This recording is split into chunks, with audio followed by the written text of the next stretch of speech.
Narito ang mga pinakamainit na balita ngayong tanghali. Bagyong Leon, tuluyan pang lumakas bilang super typhoon. Presyo ng mga bulaklak, kandila, inaasahang tataas pa bago ang undas. Senado, pag-aaralan kung ibibigay sa International Criminal Court ang resulta ng pagdinig sa war on drugs. Sa MBC TV correspondents, higit 800,000 halaga ng illegal na droga nasamsam sa isang high-value target sa Bacolod. Sa MBC TV Sports, EJ Obiena nakarecover na sa back injury, balik aksyon sa susunod na taon. At sa Showbiz Spotted, Nation's girl group BINI itinalagang lifestyle ambassadors ng isang health and wellness brand.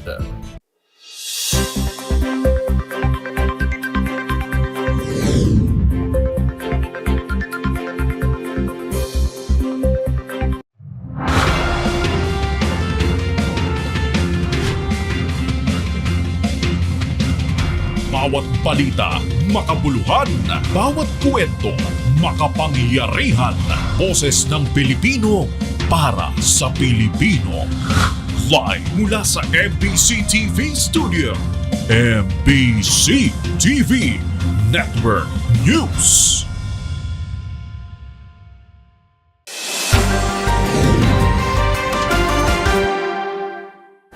Pilipinas, una sa ating mga balita. Kasalukuyang binabayon ng malakas na hangin at ulan ang Batanes bunsod ng Super Typhoon Leon. Kasunod nito, ilang lugar sa probinsya ang nawalan na ng kuryente habang aabot naman sa higit 140 turista ang na-stranded. Narito ang report ni Rose Babiera. Wala ng kuryente sa ilang lugar sa Batanes, bunsod ng malakas na hangin at ulang dala ng Bagyong Leon. Sa panayam ng DZRH, sinabi ni Batanes Governor Marilu Cayco na wala ng kuryente sa mga bayan ng Itbayat, Ivana, Uyugan, Sabtang at Mahataw. Tanging ang munisipalidad ng Basco na lamang ang mayroong supply ng kuryente. Dagdag pa ni Governor Cayco, 147 turista ang kasalukuyang stranded sa lalawigan dahil sa masamang panahon. Mayroon ding 128 individual o 46 na pamilya ang maagang nagsilikas sa Basco, habang kasalukuyan pang inaalam ang tala sa iba pang munisipalidad.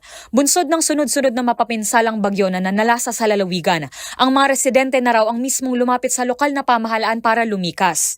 Lahat ng eskwelahan ay ginopen na namin yan for evacuees.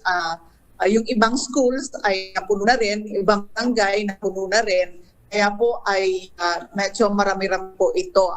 Bagamat may supply pa ng pagkain sa rehiyon, nangangamba naman ang gobernador na hindi ito magtatagal.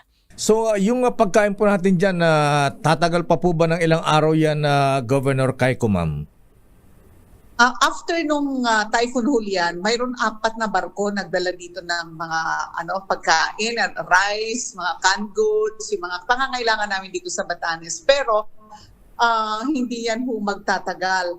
Pero after typhoon na Leon, siguro may pagkain pa po kami. Kasi pinacheck ko dun sa DTI, mayroon pa naman mga bigas sa mga warehouses ng mga tindahan po dito. Mm-hmm.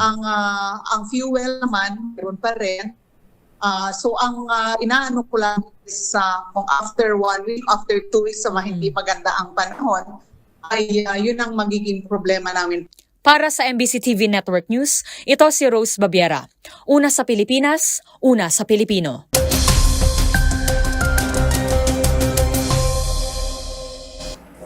Pilipinas, ganap nang naging super typhoon si Bagyong Leon habang binabebay ang extreme northern Luzon. Huling namataan ng mata ng bagyo sa layong 350 kilometers, silangan ng Calayan, Cagayan. Taglay nito ang lakas na hangin na 185 kilometers per hour. Bugsong aabot sa 230 kilometers per hour at kumikilo sa direksyong northwest-northwest sa mabagal na 10 kilometers per hour. Kasalukuyang nakataas ang Tropical Cyclone Wind Signal number 3 sa Batanes, eastern portion ng Babuyan Islands at northeastern portion ng mainland Cagayan. Signal number 2 naman sa rest of Babuyan Islands, Cagayan, ilang bahagi ng Isabela, northern section ng Cordillera at Ilocos Norte. Samantala, nakataas naman ng signal number 1 sa nalalabing bahagi ng Cagayan Valley, Cordillera, Ilocos Region at maliit na bahagi ng Central Luzon at Bicol Region, partikular na sa Camarines Norte, northern portions ng Camarines Sur at Catanduanes. Sa forecast track ng Pag-asa, tinatayang lalapit pa ito sa Batanes at Babuyan Islands ngayong gabi hanggang bukas ng umaga. Pero hindi inaalis ang posibilidad na mag-landfall ito sa Batanes bilang isang super bagyo. Kaya hindi rin inaalis ng Weather Bureau ang tsansa na itaas sa signal number 4 at 5 ang mga nasabing lugar. Matapos tahakin ni Leon ang extreme northern Luzon, ay didiretso ito patungong Taiwan palabas ng ating Philippine Area of Responsibility, either bukas ng gabi o Biyernes ng umaga. Pinag-iingat ang ating mga kababayan sa intense to torrential rains sa Batanes at Cagayan. Heavy to intense rains naman ang mararanasan ngayong araw sa Ilocos Norte, Apayao, Isabela at Occidental Mindoro. Habang katamtaman hanggang sa malalakas na pagulan sa malaking bahagi ng Cordillera, buong Ilocos Region, maliban po sa Ilocos Norte at gayon din sa Occidental Mindoro at Antique. Yan muna mga pinakuling balita sa binabantayan nating Bagyong Leon. Para sa MBC TV Network News, ito si Arnold Herrera. Una sa Pilipinas, una sa Pilipino.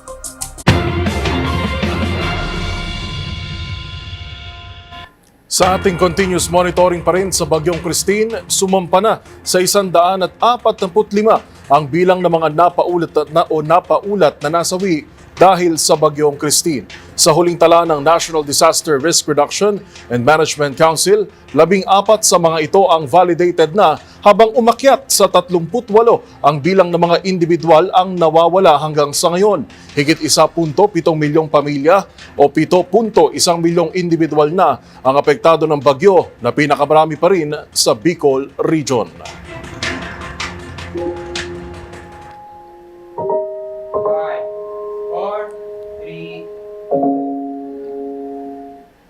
Sa iba pang balita, inaasahan naman na tataas pa ang presyo ng mga bulaklak at kandila ilang araw bago ang undas. Narito ang buong detalye sa report ni Tina Nolasco.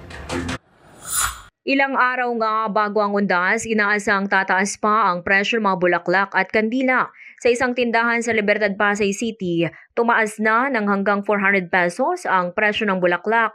Ang isang dosena ay 800 pesos hanggang 900 pesos na mula sa dating 500 pesos. At ang isang basket naman ay 700 pesos na mula sa dati ring 500 piso.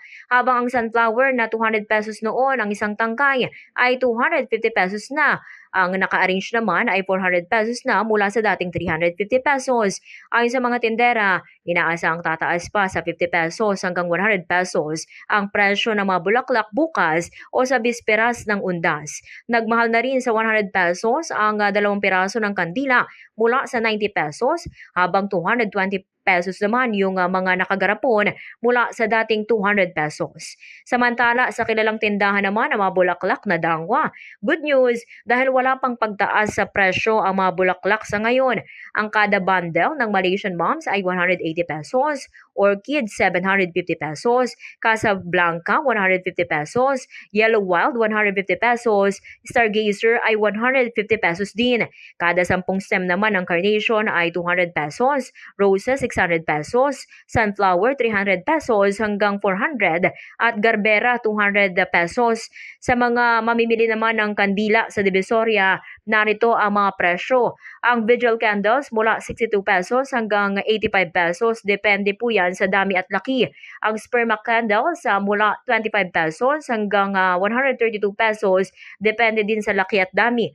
Sa mga nais naman na mga kandilang may kulay, amoy at hindi mabilis matunaw, naglalaro ang presyo nito mula 104 pesos hanggang 255 pesos ang kada piraso.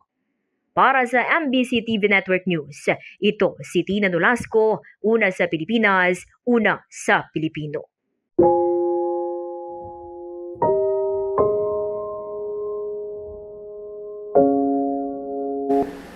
Naglatag na ng kani-kanilang panuntunan ang mga lokal na pamahalaan sa Metro Manila para sa mga dadalaw sa mga sementeryo ngayong undas. Ito'y bilang paghahanda sa bugso ng mga tao. Ang buong detalye iuulat ni Josa Cruzat. Puspusan na ang paghahanda ng mga lokal na pamahalaan sa Metro Manila para sa undas ngayong taon. Sa lungsod ng Maynila, sinimulan na kahapon pa lamang ang paglilinis ng mga tauhan ng kanilang Department of Public Services sa paligid ng Manila North at South Cemetery, kung saan inaasahang mahigit si 1 milyon ang magtutungo. Kasadong sarado na rin ang ilang mga pangunahing karsada sa lungsod. Simula ito ng alas 12 ng madaling araw, October 30, hanggang alas 7 ng gabi sa November 3 upang maiwasan ang traffic sa pagdagsa ng mga bibisita. Sa Malabon City, nagpatupad na rin ng road closure sa Lascano Street, corner MH Del Pilar simula ngayong araw hanggang sa November 2 upang magbigay daan sa pagbubukas ng Tugatog Public Cemetery sa Undas. Maaga pa lamang ay nagbigay paalala naman ang Muntinlupa LGU sa mga bibisita sa mga sementeryo at memorial park sa lungsod. Kasama na rito ang mga ipinagbabawal na dalhin sa loob ng sementeryo, gayon din ang pagpapabawal na magpark sa libingang panlungsod ng Muntinlupa. Maliban sa mga paalala ay may handog ding libreng sakay ang lokal na pamahalaan ng Muntinlupa sa mga pupunta sa Everest Hills Memorial Park sa Undas simula sa October 31 hanggang November 1 mula alas 6 ng umaga hanggang alas 6 ng gabi. Sa Quezon City, handa na rin ang Bagbag Public Cemetery at Novaliches Public Cemetery na tumanggap ng mga dadalaw sa kanilang yumaong mga kamag-anak. Sa abiso ng QC-LGU, hanggang ngayong araw na lamang ang paglilinis, pagpipintura at pagkukumpuni ng mga nicho para sa matiwasay na paggunita ng undas. Sa San Juan City Cemetery, naglatag ng seguridad sa pasilidad nito si Mayor Francis Zamora sa pamamagitan ng ikinasang inspeksyon kahapon ng umaga, kasama ang iba pang opisyal ng lokal na pamahalaan bilang paghahanda sa undas. Tagumpay naman ang ikinasang clearing at cleaning operations ng Taguig LGU sa lahat ng mga sementeryo at memorial park sa lungsod, kabilang na ang libingan ng mga bayani para sa maayos at malinis na pagbisita ng mga dadalaw. Sa Valenzuela City, pinaigting ng lokal na pamahalaan ang kanilang Oplan Linis Ligtas Undas. Ang Valenzuela Clean and Green Team at ilang mga tauhan ng City Engineering Office nagsagawa ng paglilinis sa mga pampublikong sementeryo sa lungsod. Sa kabila ng puspusang paghahanda ng kanya-kanyang LGU, walang patid din sa kanilang clean-up operations ang Metropolitan Manila Development Authority sa labas at paligid ng ilang pangunahing sementeryo sa Kalakhang, Maynila. Tuloy-tuloy din ang MMDA sa pagsasagawa ng road clearing operations sa pamamagitan ng kanilang Special Operations Group Strike Force sa layon na matiyak na maayos at ligtas ang paggunita ng undas ngayong taon sa Metro Manila. Para sa MBC TV Network News, ito si Josa Cruzat. Una sa Pilipinas, una sa Pilipino. Sa iba pang balita, nangako naman ng krusada para sa kalusugan ang ilang senador. Kasunod yan ang Temporary Restraining Order o TRO ng Korte Suprema sa paglilipat ng pondo ng PhilHealth. Ang buong detalye iuulat ni Raymond Dadpaas. Kasunod ng pasasalamat sa Korte Suprema matapos itong magpalabas ng Temporary Restraining Order o TRO sa pagdilipat ng pondo ng PhilHealth, ay nangako ang ilang senador na ipagpatuloy ang krusada para sa kalusugan. Ayon kay Senador Christopher Bongo na siyang chairman ng Senate Committee on Health, resulta ng kanilang pangungulit ang desisyon ng Korte Suprema. Kahit na ayon sa tagapagsalita ng Korte Suprema na si Attorney Camille Ting, ay hindi automatic na may babalik ang 60 billion pesos na nailipat na mula PhilHealth patungo sa National Treasury. Ngunit ang natitirang 29.9 billion pesos ay hindi na maililipat pa sa buwan ng Nobyembre. Sabi ni Go, kasama sa patuloy nitong ipaglalaban ay ang mga pagtupad ng PhilHealth sa mga ipinangako nito sa mga miyembro. Kabilang na dito ang mas mataas na case rate, mas malawak na health package, mas mababang premium contribution at iba pang healthcare packages dahil ang pondo ng PhilHealth ay para lamang dapat sa health. This is one big win for the Filipino people. Sulit ang ating pangungulit. We thank the Supreme Court for heeding the calls for temporarily stop the illegal and immoral transfer of health funds from PhilHealth to finance projects unrelated to the health and wellness of our people. Ang pondo po ng PhilHealth ay para sa health. Bilang chairperson ng Senate Committee on Health, taus-puso po ang aking pasasalamat sa Korte Suprema na nakinig sa ating mga panawagan. Ayon naman kay Senador J.B. Ejercito na siyang mayakda ng Universal Healthcare Law, maraming dapat ipaliwanag ang PhilHealth dahil napakalaki ang pondo nitong hindi nagamit habang napakarami nating mga kababayan ang hirap na hirap dahil sa laki ng mga bill sa mga ospital. Nanawagan ito sa mga counterparts sa Kamara de Representantes na ipursige ang pag-amyenda sa UHC Law bago matapos ang taon. Kabilang sa mahalaga nitong provision ay ang pagbabawal sa pondo ng PhilHealth na ilipat sa ibang proyekto. Why will you declare an 89 billion excess fund when there are people who are still struggling to pay the hospital bills? There are hospitals that haven't been paid. Yung benefit packages natin, maganda pakinggan pero hindi nyo naman sinasagot lahat. So, yun. That's why I'm very, I welcome the TRO of the Supreme Court on the excess fund of PhilHealth, no, that will be transferred. Para sa MBC TV Network News, ito si Raymond Adpaz, una sa Pilipinas, una sa Pilipino.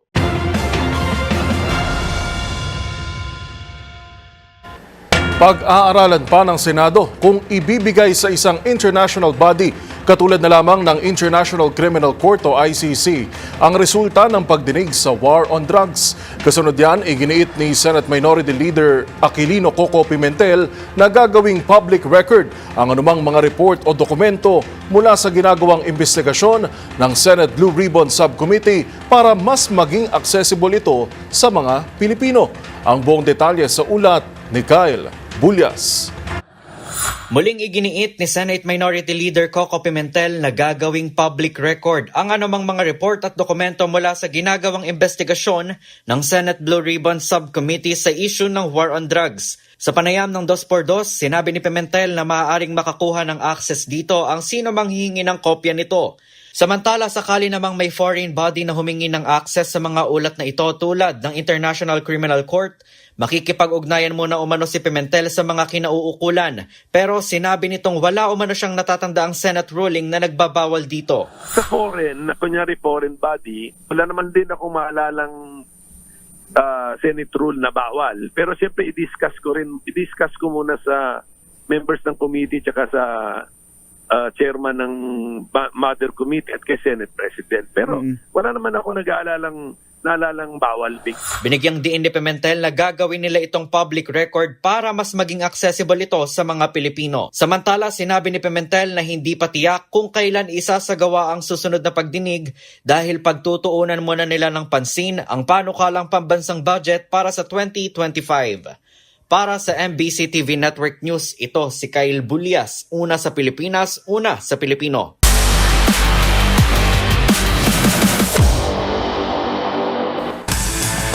Ng pole vault, naka-recover na ang Philippine Olympian na si EJ Obiena mula sa kanyang linidang back injury.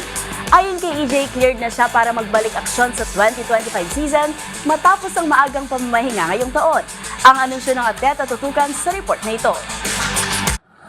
Fully recovered na ang Filipino Olympian at pole vaulter na si EJ Obiena mula sa kanyang lower back injury. Ito ang masayang ibinalita ni Obiena sa kanyang Facebook account.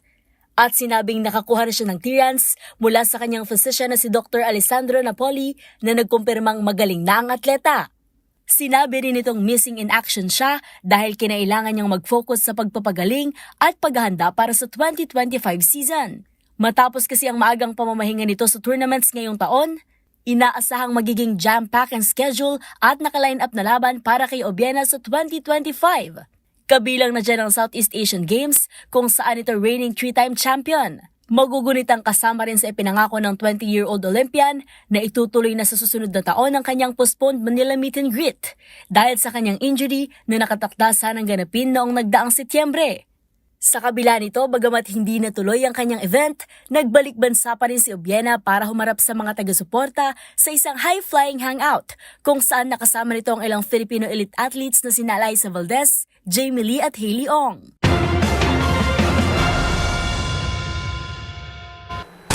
Sa aming pagbabalik, Yawi Team Liquid ID, kampiyon sa MPL Indonesia Season 14. Manatiling nakatutok sa MBC TV Network News.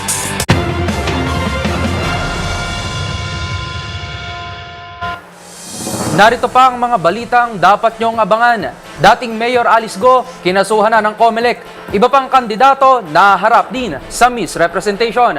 DZRH MBC Operation Tulong natapos na sa unang round ng feeding mission sa mga sinalanta ng bagyo sa Bicol. Sa MBC TV Sports, Yawi at Team Liquid ID, kampiyon sa MPL Indonesia Season 14. At sa Showbiz Spotted, Bini, itinilagang lifestyle ambassadors ng isang health and wellness brand. Lahat ng yan sa pagbabalik ng MBC TV Network News.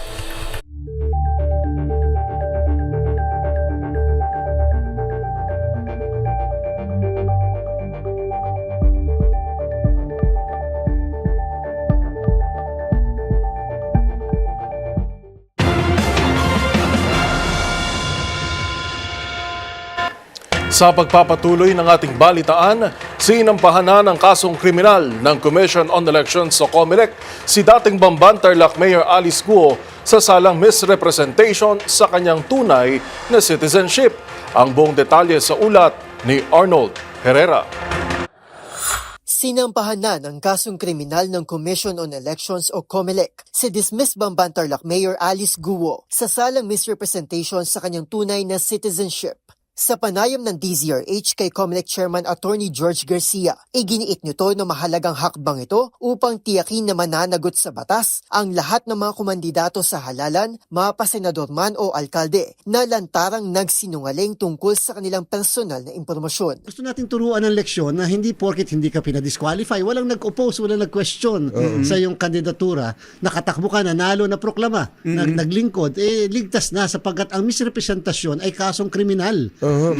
May kulong pala yan. 1 hanggang 6 na taon pong pagkakakulong yan. Hindi lang yung ground to disqualify a candidate, pero yan po'y ground din para ipakulong yung isang kandidato dahil sa pagsisinungaling. May 5 taon na prescriptive period mula sa pagkakakumit ng krimen na sa kaso ni ex-Mayor Guo ay naganap noong 2021. Kaya't hanggang 2026 ay pwede pa nilang sampahan ng kaso ang dating mayora.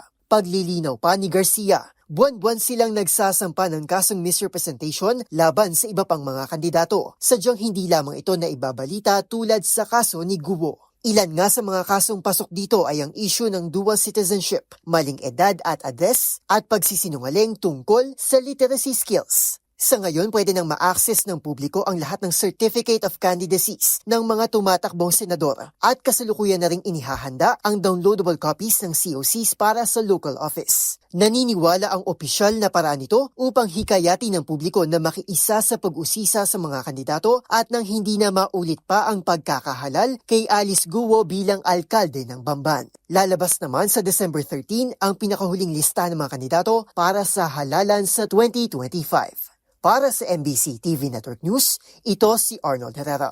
Una sa Pilipinas, una sa Pilipino.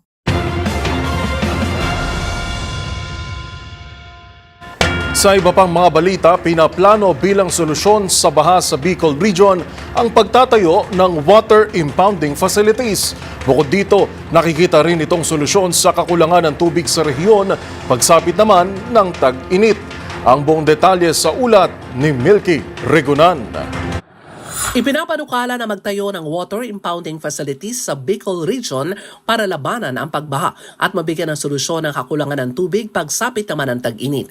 Ayon kay ako Bicol Party List Representative Elizalde Co, Chairman ng House Committee on Appropriations, ang mga pasilidad na ito ay makatutulong sa patubig sa mga sakahan at pangailangan ng tubig ng mga residente. Ang konsepto na binabanggit ni Co ay gaya ng 6-story water impounding structure sa Bonifacio Global City sa Taguig na sumasalo ng tubig ulan. Pagdating sa sakahan, sinabi ni Ko, gagawing mas madalas ang pagtatanim ng palay na may target na umaabot na hanggang 3 ani sa isang taon gaya sa bansang Japan. Una rito ipinaliwanag ni Ko ang 61 billion pesos na pondo ay hindi lamang inilaan sa flood control projects. Kasama pa dito ang budget para sa mga kalsada, ospital, government buildings at mga paaralan sa 17 distrito, 6 na mga lalawigan at 7 lungsod sa Bicol. Para sa MBC TV Network News, ako si Milky Regunan, una sa Pilipinas, una sa Pilipino.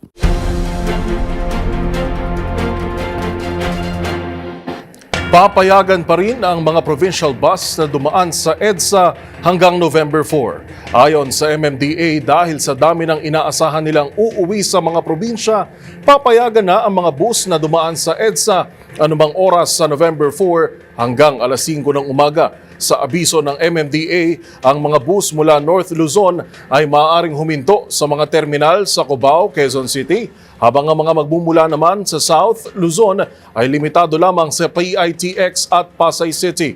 Layon anya na mabigyan ng mas maayos at mas mabilis na biyahe ang mga babalik sa kani-kanilang probinsya para sa paggunita ng undas.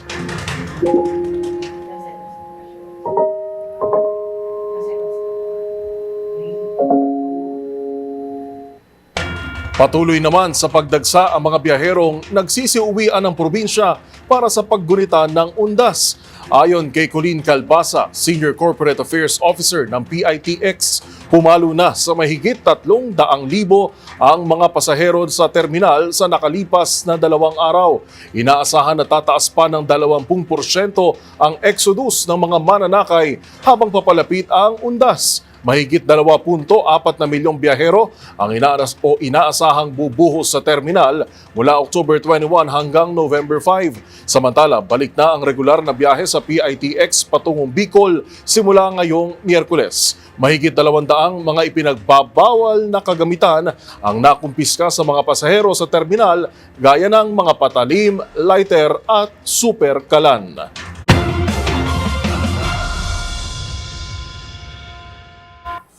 Narito pa ang mga balitang dapat nyong abangan. Government offices at lahat ng klase, half-day lang ang pasok bukas, October 31. Sa MBC TV correspondents, land trips patungo at mula sa Visayas at Mindanao, sinuspindi muna para sa relief efforts. Sa experts' opinion, paggamit ng staff toys sa pagtulog bilang isang adult, normal nga ba? Alamin. Sa MBC TV Sports, Yawi at Team Liquid ID, kampiyon sa MPL Indonesia Season 14. At sa Showbiz Spotted, Bini, itinilagang lifestyle ambassadors ng isang health and wellness brand. Lahat ng yan sa pagbabalik ng MBC TV Network News.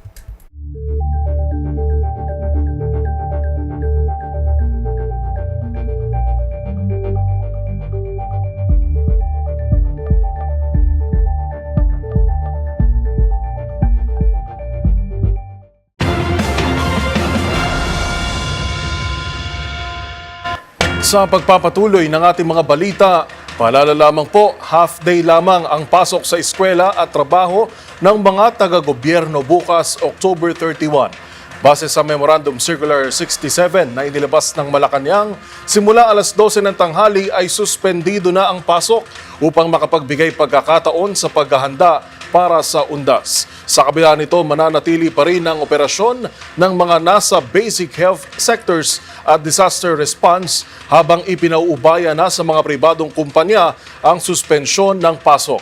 Ang November 1 ngayong darating na Biyernes ay isang special non-working holiday habang itinuturing naman na isang additional special non-working day ang November 2.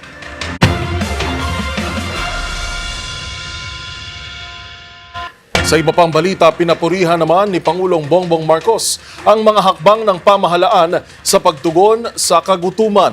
Ito'y kasunod ng iniulat ng Department of Social Welfare and Development na pagbaba sa bilang ng mga pamilyang nagugutom sa bansa. Narito ang report ni Rose Babiera. Pinapurihan ni Pangulong Bongbong Marcos ang mga hakbang ng pamahalaan sa pagtugon sa gutom na kinakaharap ng bansa. Ito ay kasunod ng iniulat ng Department of Social Welfare and Development o DSWD na pagbaba sa bilang ng mga pamilyang nagugutom o food poor families sa isang sectoral meeting sa Malacanang. Matatanda ang taong 2023 nang ilabas ni PBBM ang Executive Order No. 44 na naglulunsad ng walang gutom 2027 Food Stamp Program bilang flagship program ng gobyerno katuwang ang DSWD para tugunan ang lumalalang gutom na nararanasan ng mga low-income household sa bansa. Sa ilalim ng food stamp program na ito, bumaba ng 300,000 ang bilang ng mga food poor families noong nakaraang taon. Batay sa tala ng Philippine Statistics Authority, mayroong 1 milyong food poor family na target gawing benepisyaryo ng FSP. Nasa 700,000 na lamang ito batay sa huling tala ng ahensya. Higit sa 2,000 pamilya na ang natulungan ng programa simula noong December 2023 hanggang July 2024. Nakakatanggap ito ng 3,000 pisong food credit buwan-buwan na maaari nilang magamit sa mga kadiwa stall at iba pang mga otorisadong pamilihan. Sa ngayon, umabot na sa 182,771 ang benepisyaryo ng FSP. 89,772 dito ay naklaim na ang kanilang mga benepisyong pagkain. Inaasahan pang mapalawak ang programang ito at madagdagan ng 300,000 na pamilyang bebenepisyohan sa 2025 at karagdagang 400,000 pa sa 2026 sa 10 rehiyon at 22 probinsya. Para sa MBC TV Network News, ito si Rose Babiera. Una sa Pilipinas, una sa Pilipino.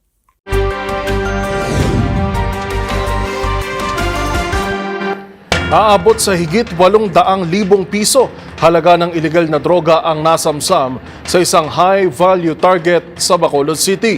Yan at ang iba pang mga rumarapidong balita mula sa probinsya, hatid ng iba't ibang istasyon sa ilalim ng MBC Media Group.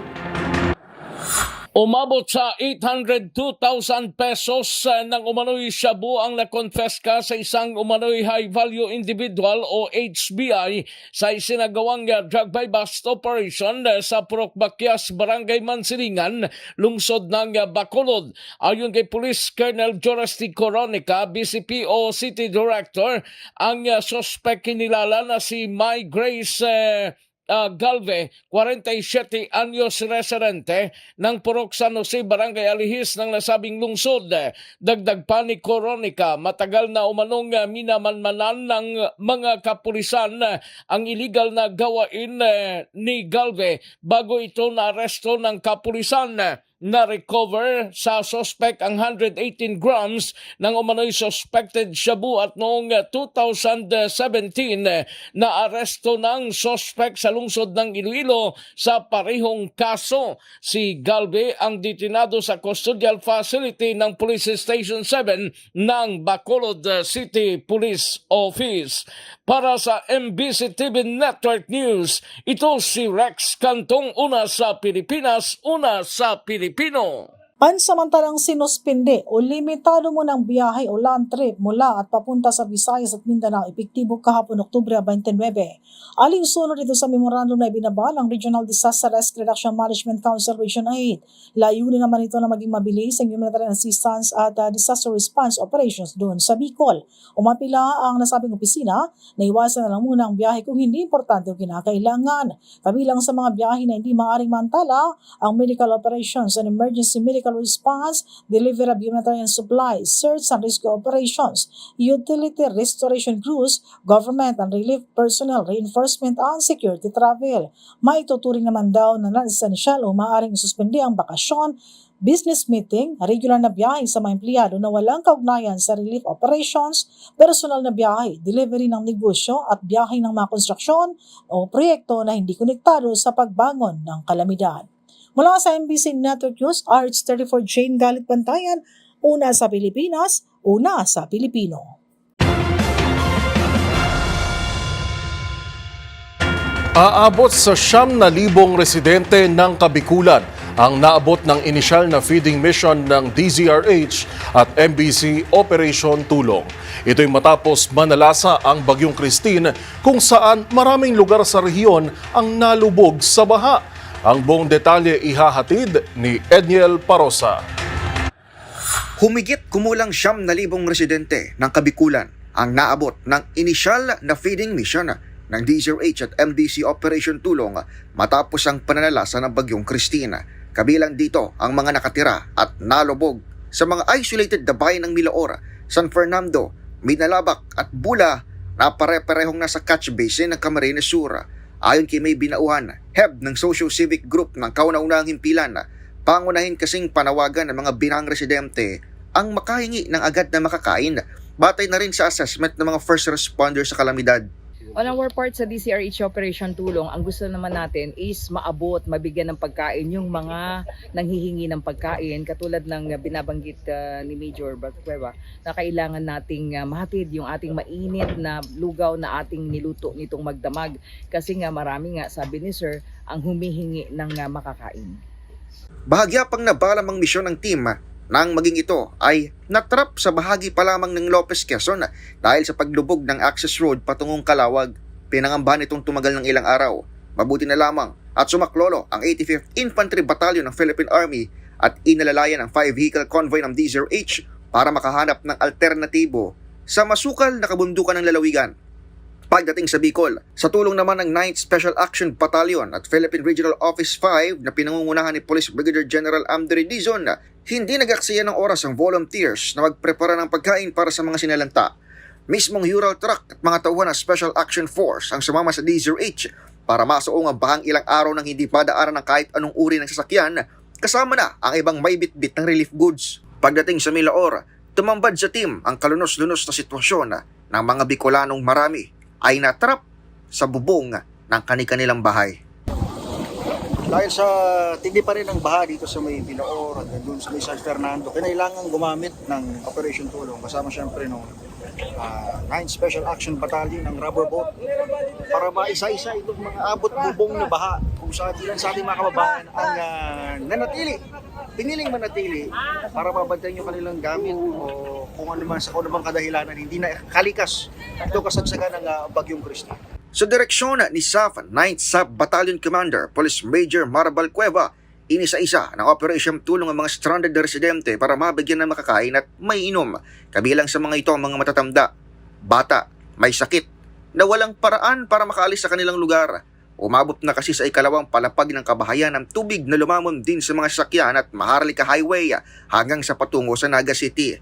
Pero kung sa Milaor ay sa bubungan natrap ang mga residente, sa kalsada at evacuation centers naman na nakatira at natutulog ang mga binaha sa bayan ng Minalabak na ating ding nabigyan ng tulong. Kahit inaabot ng 10 oras ng gabi, tuloy ang feeding mission ng DZRH Operation Tulong maging sa bayan ng Bula na una ng sinidap ni Pangulong Bongbong Marcos. Lahat ng mga ito, kung hindi man may bakwit, may mga hindi naaabot ng lokal na pamahalaan bago pa man napasok ng DZRH at ng SAF sa higit 130 patay na iniwan ng bagyo hanggang at 30 na Oktubre. Higit 50 rito ang napaulat sa Bicol Region. Sa kabila nito, karamay na Operation Tulong, naranatili pa rin positibo ang ilan nating kababayang literal na nalubog sa unos.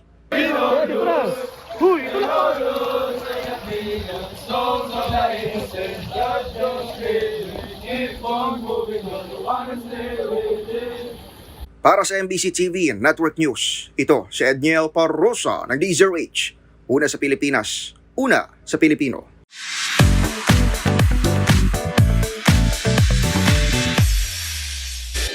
Naghandog naman ng 300 water filtration buckets ang Aboitiz Power sa Manila Broadcasting Company o MBC Operation Tulong. Ito raw ay upang maipamahagi ng programa sa mga komunidad na suliranin ngayon ay ang malinis na inuming tubig matapos manalasa ang Bagyong Christine. Rarito ang report ni Rovic Manuel.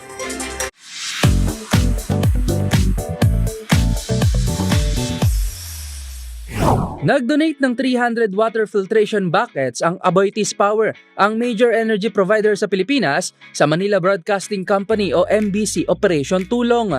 Ito raw ay kasabay ng patuloy na pag-agapay ng programa sa mga komunidad na naging biktima ng Bagyong Christine sa Bicol Region. Lain nitong ipamahagi ang water filtration system sa mga komunidad na isa sa suliranin ngayon ay ang supply ng malinis na inuming tubig na mapapakinabangan ng mas maraming residente. Sa panayam ng DZRH sa Vice President for Corporate Affairs ng Aboitiz Power na si Sui Suarez, nang malaman aniya nila mula sa MBC Operation Tulong na inuming tubig ang isa sa suliranin ng rehiyon, ay agad silang nag-alok ng solusyon para rito. Nabanggit nga niya na yung Operation Tulong ay nandun ngayon sa Naga at ang pangangailangan talaga ay tubig, di ba? So nataon nga na sabi ko, mayroon kaming pwedeng may tulong dyan. Diba? So ito nga kami, we have this solution that can possibly help sa mga fresh water, clean water requirements. Ayon pa kay Suarez, kumpara sa bottled water, ang filter buckets na ito ay may kakayahang magsala ng maruming tubig ng hanggang sa 1 milyong litro at maaari ring magamit ang timba ng hanggang sa 5 taon. Siyempre, karaniwan magbibitbit ka ng bottled water, di ba? Kada isang litro is about 1 kilogram, di ba? So the solution that we have is a filtration water bucket, no? At ito the whole kit is about 1.2 kilograms, di ba? Pero ang katumbas itong mafi-filter na tubig is according to the specifications about 1 million liters, di ba? So basically, ano lamang siya, it's a water filter na sa dulo ng isang hose at ang kanyang water supply ay isang balde, di ba? Tapos, ang kailangan lang niya, it doesn't need any electricity or power, ganyan. Gravity lang. Gravity lamang, Karen, tama. So, Matatandaan na matagal na rin ang partnership sa pagtulong sa mga Pilipino ng MBC Operation Tulong at ng Aboitiz Power, lalo na sa pagtataguyod ng disaster resilience sa Pilipinas. Para sa MBC TV Network News, ito si Rovic Manuel, una sa Pilipinas, una sa Pilipino.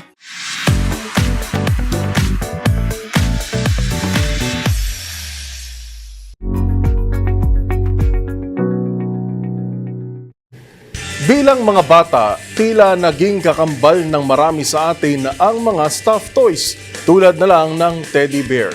At dahil sa kakaibang comfort at companionship na hatid ng mga ito sa atin, ito marahil ang pinakaunang bagay na hindi nawawala, lalo na sa oras ng pagtulog, mapabata man o matanda.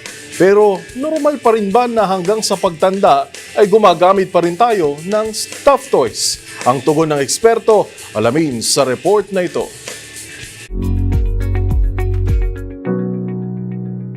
Bahagi ng childhood ng marami sa atin ang maituturing nating best friends sa loob ng bahay, ang ating stuffed toys. Pero paano kung hanggang sa iyong pagtanda ay dala-dala mo pa rin ang mga laruang ito? May mali ba rito? Batay sa isang sleep study noong 2020, lumalabas na ang weighted blankets ay nakatutulong na labanan ang anxiety at pagandahin ng tulog ng isang tao. At sa resulta naman ng mga kaugnay na pag-aaral, pawang bata at matanda ang nakikinabang sa relaxing comfort na hatid ng stuffed toys. Sa katunayan, lumabas sa isang 2017 study na 4 sa kada 10 American adults ang natutulog pa rin kasama ang kanilang teddy bears. Ayon kina Drs. Donald Winnicott at Kevin Smith, pawang mga psychologists, nagsisilbing transitional objects ang mga laruang ito para maghatid ng comfort sa transition mula sa pagdepende sa mga tao sa paligid patungo sa pag-iisa sa gabi. At bilang isang adult, ang paggamit ng stuffed toys ay posible rin na maging isang attempt para i-relieve ang sense of security mula sa ating kabataan, bagay na pinanghawakan ng marami noong COVID-19 pandemic. Pero maliban sa symbolisms at emotional attachments nito, nakatutulong ang stuffed animals at weighted blankets para pabagalin ang tibok ng puso at paghinga para mas mapadali ang pagtulog. Ayon pa sa sleep specialist na si Dr. Chris Winter, kakambal din ito ang amoy na nagtitrigger ng happy memories at nagpapagaan ng pakiramdam sa pagtulog. Paalala ng mga eksperto, hindi masamang matulog kasama ang mga stuffed toys, pero dapat daw tayong maging aware na hindi tayo dapat dito dumedepende para lang makatulog sa gabi.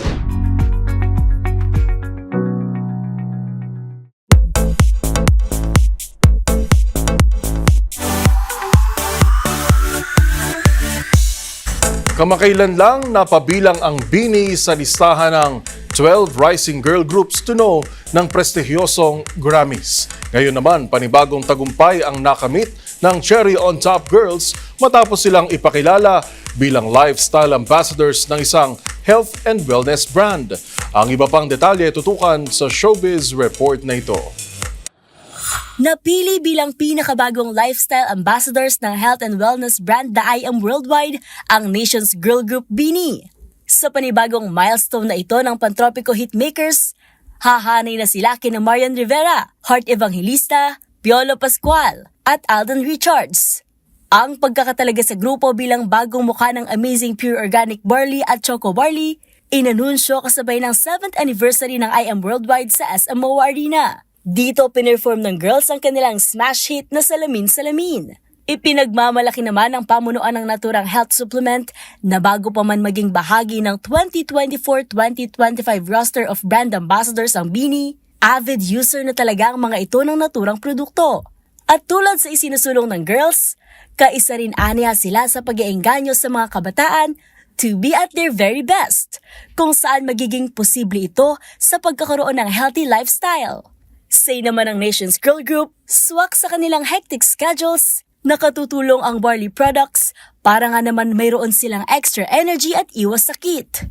Magugunita na last July, gumawa ng kasaysayan ng BINI na binubuo nila Aya, Colette, Maloy, Gwen, Stacy, Mika, Joanna at Sheena bilang kauna-unahang Filipino pop act na nagtanghal sa KCON Music Festival sa Los Angeles.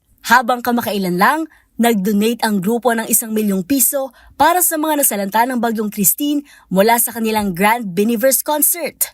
And speaking of Grand Biniverse, nakatakdang ganapin ang much-anticipated 3-day concert ng Nations Girl Group mula November 16 to 18 sa The Big Dome. At yan ang DZRH Showbiz Hottest News. Sa ngalan ni Showbiz Angel, ito si Mili Borja, una sa Pilipinas, una sa Pilipino.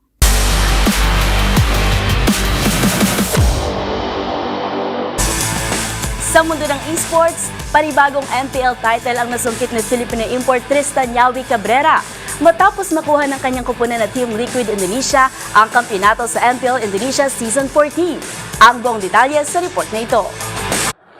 Nakuha ng Filipino import na si Tristan Yawi Cabrera ang ikalawa nitong MPL title matapos makuha ng Team Liquid Indonesia ang kampyonato sa MPL Indonesia Season 14. Tinalo ng Liquid ID ang RRQ Hoshi in a 4-3 victory para tuluyang masecure ang slot sa M6 World Championship na gaganapin sa Kuala Lumpur sa Malaysia kung saan posible nilang makaharap ang mga pambato ng Pilipinas na Fnatic Onyx Philippines at Aurora Gaming. Kasama ni Yawi sa team ang kanyang fellow Pinoy player na si James Gloria. Isang crucial Lord Steal ang naging susi para tuluyang makuha ng Team Liquid ang panalo sa Decider Game 7 at masira ang base ng RRQ Hoshi. Makasaysayan ang naturang panalo para sa team dahil ito ang kanilang unang MPL title mula nang pumasok sa liga ngayong taon. Kilala bilang veteran roamer, natulungan din ni Yawi ang Team Liquid Philippines para tuluyang makuha ang panalo sa MPL Philippines Season 11 at M4 Championship noong 2023.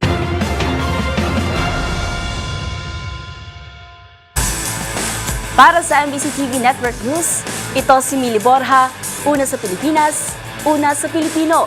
Balik sa iyo, Yuel. Maraming salamat, Matchpoint Mili. At iyan ng mga nakalap naming balita ngayong araw ng Miyerkules. Bago nga tayo magtapos, meron na lamang po tayong 56 na araw, 56 days bago ang Pasko. At napapasayaw si Matchpoint Showbiz Mili. Sa ngalan po ni Karen Oyong, ito si Yuel Reyes. Magkita-kita tayo muli bukas, araw na ng Huwebes, para sa mga balitang makabuluhan, mga kwentong makapangyarihan. Hatid ang boses ng Pilipino para sa Pilipino. At bago nga lang din tayo magtapos, isang taus-pusong pasasalamat lang din sa lahat ng ating mga nakaagapay ng DZRH Operation Tulong dyan po sa Bicol Region. Muli, ito po si Yuel Reyes. Ito ang MBC TV Network News. Una sa Pilipinas, una sa Pilipino.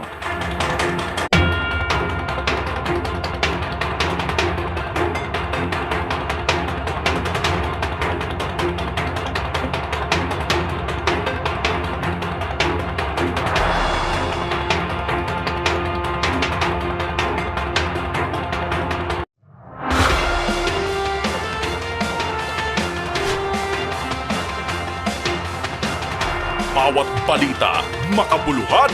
Bawat kwento, makapangyarihan. Boses ng Pilipino para sa Pilipino. Live mula sa MBC TV Studio. MBC TV Network News.